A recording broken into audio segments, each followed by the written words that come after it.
Overall lifelong journey, like if you're looking at three things right now, your new strength, what should I start with? I would say start with the kettlebell. It's the best entry point.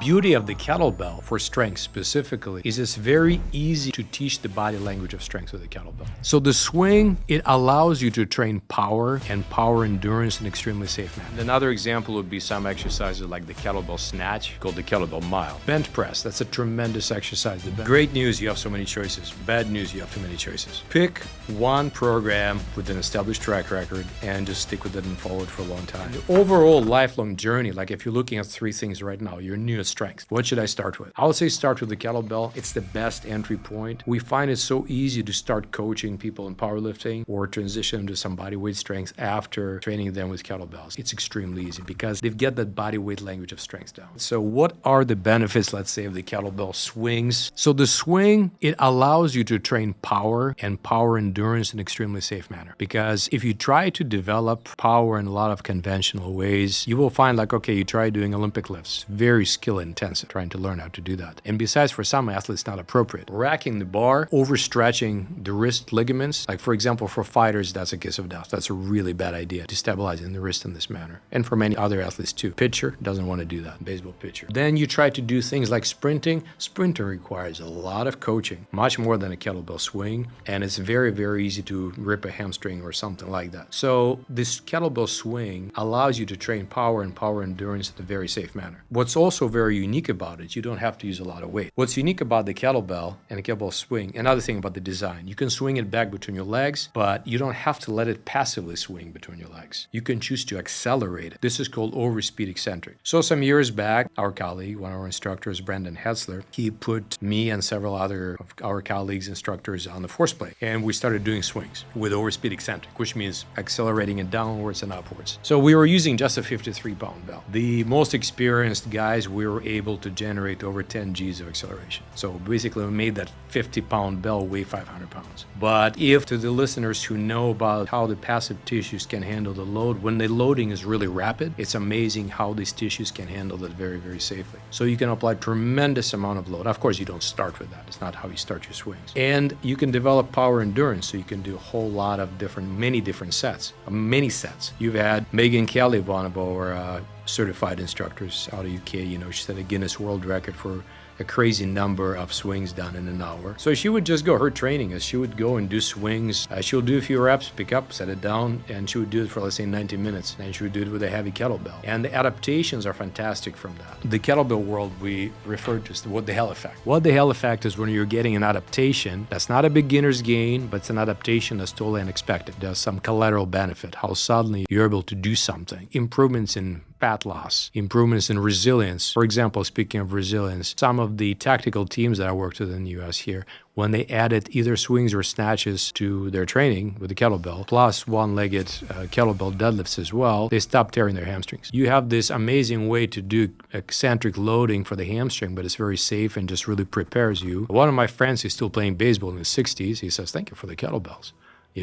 He went through the course in one of the federal agencies 20 years ago, and he's still doing that. He's retired. So that's a great benefit. The amount of pure workload that you can do in this amount, that's why you can burn a lot of calories. You can develop cardio. Like, why would anybody want to do power training who's not a power athlete? Because for so many reasons right now, I don't need to speak about it, your other guests have. For the reasons of longevity, how important it is to have high levels of power. The kettlebell swing is one of the ways to develop it. And interestingly enough, these accelerations of Nikolai Yakovlev, top Soviet biochemist, he was just talking about sprints. When you're adding sprints just to a jog, this kind of a fart-like work, he was saying how good it is for elderly and for teenagers, how good it is. So the kettlebell, even if you're not sprinting, if you don't know how to sprint, you're able to get so many of these youth-promoting benefits. I haven't explored kettlebell training so much. Whenever I've tried the standard kettlebell swing, tended to get some right side lower back pain, medial glute thing, and I'm sure I'm not doing it correctly. I wanted to learn kettlebells properly. I can tell you that, of course, some people are not supposed to do swings. This is true for every exercise. For example, in McGill's work, say some people who have problem with shear, sometimes they might have issues. Majority people can do swings very successfully. We have seen some really pretty broken people when they're cleared to do that and when they're coached properly. The big issue is you have to hip hinge, not lift the kettlebell with your back or with your arms. And for that, we have very, very specific progressions. You cannot go move beyond this until you do this. Here you are doing this particular hip hinge drill with no weight. Okay, good. You got that down. Now you're going to do a kettlebell deadlift, which is just a sumo deadlift with a light kettlebell. Then you're going to progress with a very particular type of swing. So it's about patience. And again, you have one tool that can train all the qualities. You can develop mobility. Bench press, that's a tremendous exercise. The bench press, the mobility of the T-spine, mobility of the shoulder. Watch, for example, Dr. Pope Mosley. The gentleman is 70 years old, and he's doing these beautiful bench presses, getting himself in the range of motion that young guys on their phones can possibly get into, and he's doing it in a healthy manner. So you can develop mobility, you can develop strength, you can develop endurance, resilience, and all one package. So obviously I'm biased, and I'm not saying it's the only way to go, but that's one relative benefit, one of the many relative benefits of kettlebells. And another example would be some exercises like the kettlebell snatch. When you start snatching a heavy kettlebell and you drop it from overhead, that eccentric loading is very, very powerful. And that develops grip very, very well. What people in the grip world call the crushing grip, how you squeeze something. There are other types of grip that they differentiated, but this type of crushing grip is what's going to help most athletes and non-athletes the most. Then there's another interesting example. Right now, I'm not talking about grip training at all, not even talking about strength training, but I'm talking about sort of a former run. Dr. Mike Prevost, who used to work with the U.S. Marine Corps and Navy, he developed this very interesting protocol and a test called the Kettlebell Mile, where you take a kettlebell that's approximately 30% of your body weight, and you pretty much run with this kettlebell, and you switch hands as often as you want. And it's a fantastic way to improve your running posture, to develop very stabilizing muscles, to improve your ability to rock, but it doesn't beat you up as much rocking does. Rocking, carrying heavy weight, it's rough on the body. It's a fantastic way to train your endurance, an additional. How heavy is the kettlebell? 30%, because he says when you start going heavier, it's going to affect your gait. So you're not really, you have to kick your hip over to the side. It becomes something else. That's a heavy kettlebell. 30% of your body weight? Yeah, I'm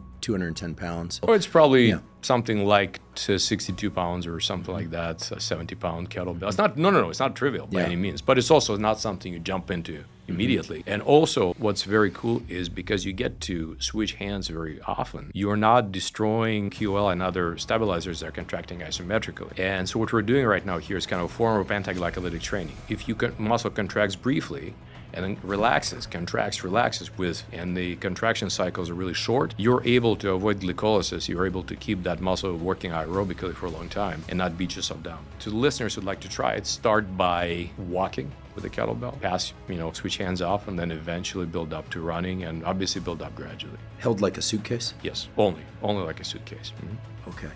You're talking about suitcase on the right. Correct. Are you trying to crush the grip while you're doing it? No, this is not developing a grip whatsoever. And you're running at 10, 20 minutes, 30 minutes? Well, he says run for a mile. That's the goal. And he has some numbers. I can give you a link. You can look it up. Great. Dr. Mike Prevost. May I speak about the relative benefits of different types of resistance? Please. Okay. So the bodyweight resistance, I'm going to talk about bodyweight, kettlebells, and barbells. And obviously there are other things as well. Bodyweight training, the great advantage of bodyweight is its accessibility. And you can do a push-up absolutely anywhere. That's a really huge selling point. Somebody who travels all the time, somebody who's in places where gyms are not available, so that's a great asset. Some people just simply enjoy it greatly. The downside of bodyweight training, it's a lot harder to learn these skills than it is, let's say, to learn many kettlebell skills or even some barbell skills. So it seems very innocent and so easy, but it may take time to really get some of this. Beautiful thing about the barbell, well, first of all, the satisfaction of lifting really heavy stuff. If you don't, maybe it's not for you, but if you do, it's incredible. Then the ability to adjust the weights in small increments. So you can prescribe 87.5% one rep max, and you can do that. You cannot do that with body weight. In fact, with body weight,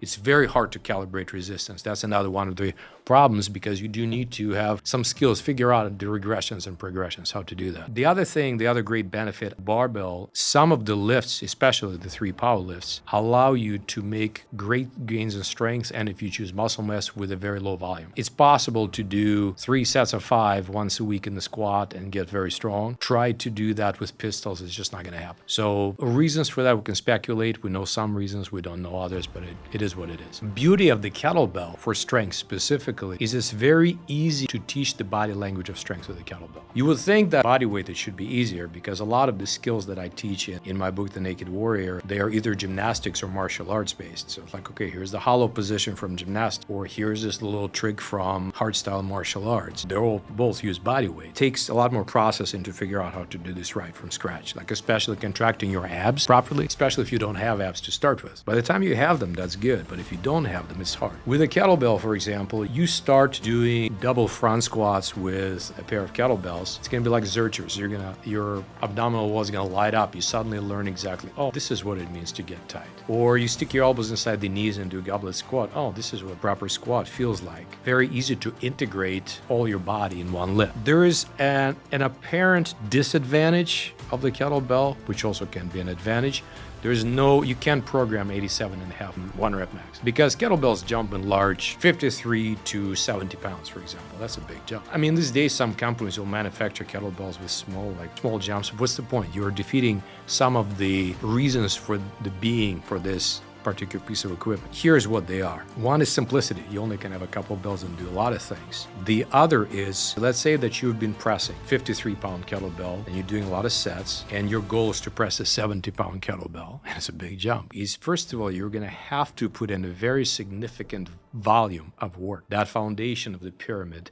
Many strength authors throughout history, Bill Starr and many others, use that analogy of volume as being the foundation of the pyramid. Mm-hmm. You're going to have to press that 24 kilo many times properly before you're going to have a run at 70. You have to develop the confidence. The other thing is you're going to have to acquire the skill of tension, total body tension. Everything is linked up. Because when you go up a couple of pounds, it doesn't make a difference. You're doing the same thing. You're not noticing. When you go up a lot, everything has to be just so. As you're going through your sets of 5 with the 53-pounder, you're also doing just cleans with the 70-pounder. You're starting to see what it feels like. You're doing get-ups with it. You're starting to see how that weight feels like. Again, we're talking about disinhibition here. You're planning on owing this weight. You're forced to put in a very significant volume of work, which is very healthy. It will lead to a lot of really healthy adaptations. And you will force to develop the skills to make that transition. And plus, you're also having that desirable difficulty. In learning, there is that concept by Robert Bjork about desirable difficulties for learning. If learning is very easy, something is presented to you, you don't learn much. If you have to struggle, like even if you're reading something and the font is ineligible, ironically, you end up learning better. So this is an example of a desirable difficulty as you're progressing this way. So that is for strength. Obviously, kettlebell have their benefits for endurance and for other things as well, but just for adjusting the resistance. Oftentimes, it's just a matter of preference and a matter of accessibility.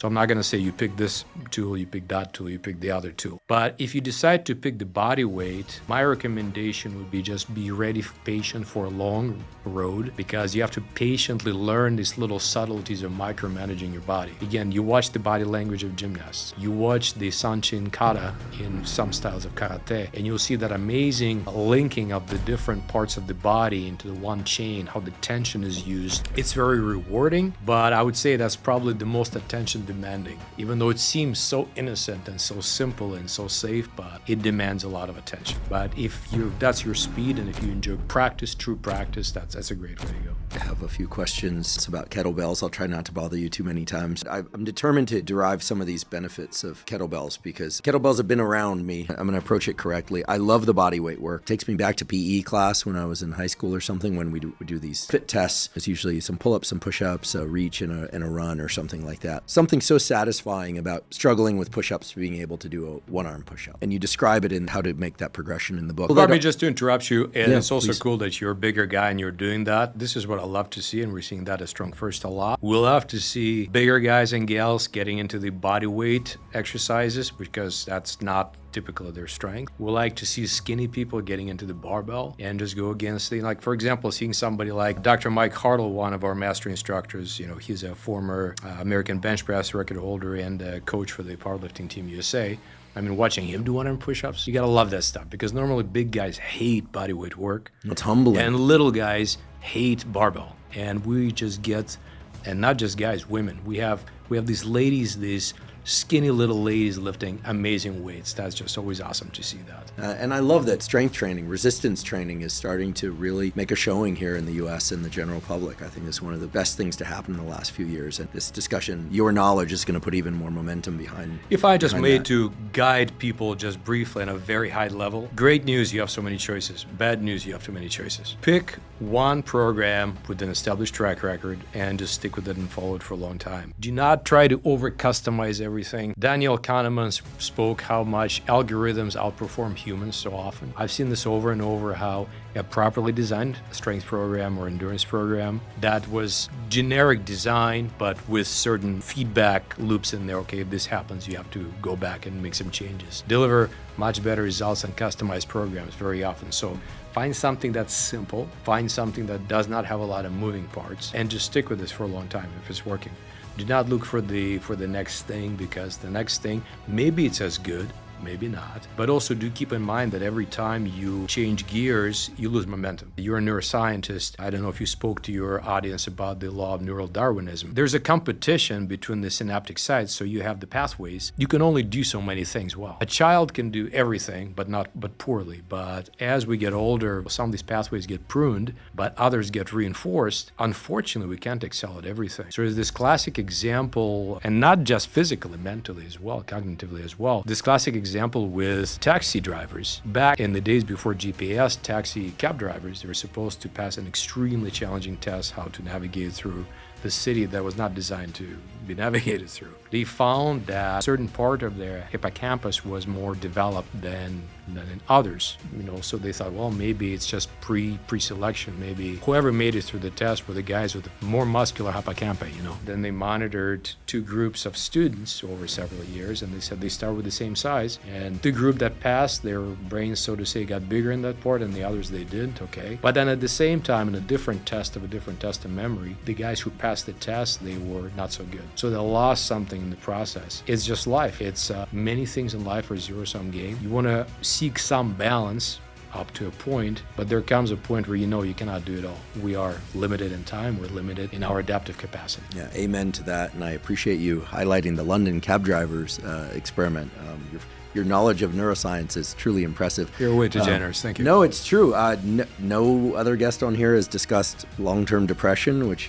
Good things happen at junctions of fields.